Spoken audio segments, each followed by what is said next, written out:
Online trading কেলেংকাৰীত বিজেপিৰ কোনো জড়িত নাই, কোনোবা জড়িত থাকিলেও সিবিআই তদন্তৰ পৰা হাৰি নাযায়। তেজপুৰতে মন্তব্য কৰে মন্ত্ৰী পীযুষ হাজৰিকাই। 15 দিনৰ ভিতৰতে সিবিআই তদন্তৰ দায়িত্ব দিয়া হৈছে।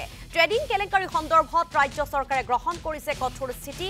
ইফালে কংগ্ৰেছ দলৰ লোকে অনলাইন ট্ৰেডিং কেলেংকাৰীত জড়িত আছে বুলি মন্তব্য প্ৰকাশ কৰে মন্ত্ৰী পীযুষ হাজৰিকাই। আমি অতি কঠোৰ হৈছো আৰু সিবিআইক দিয়াৰ পাছত বেলেগ প্ৰশ্নৰ অৱতাৰণা হ'ব বুলি মই নাভাবোঁ।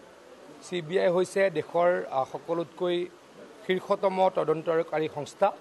গতিকে সিবিআই পুংখানুপুংখভাৱে তদন্ত কৰিব বুলি মই দৃঢ়ভাৱে বিশ্বাসী আৰু এই ক্ষেত্ৰত চৰকাৰ অতি কঠোৰ। সেইকাৰণে আমি সিবিআইক ইমিডিয়েটলি দিছোঁ।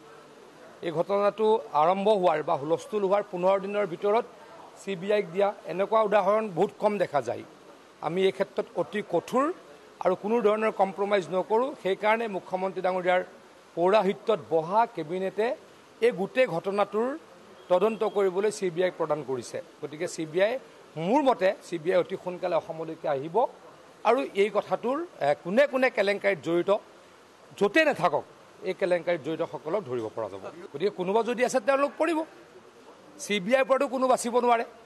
আমি দৃঢ়ভাৱে বিশ্বাসী যে আমি কোনো নাই, কাৰণ সিবিআই আহিবই। গতিকে সিবিআইৰ আগততো সিবিআইটো মাতিবই। কেইদিনমান পাছতে গমেই পাব। মই আকৌ কৈছোঁ, আমি মোৰ সতীৰ্থসকলৰ লগত মই কথা পাতিছোঁ। মই দৃঢ়তাৰে কওঁ আমাৰ কোনো নাই। ওলোটাই কংগ্ৰেছ দলৰে নেতা কৰ্মী এই কথাটোত জড়িত থকাৰ বাতৰি পঢ়িছোঁ।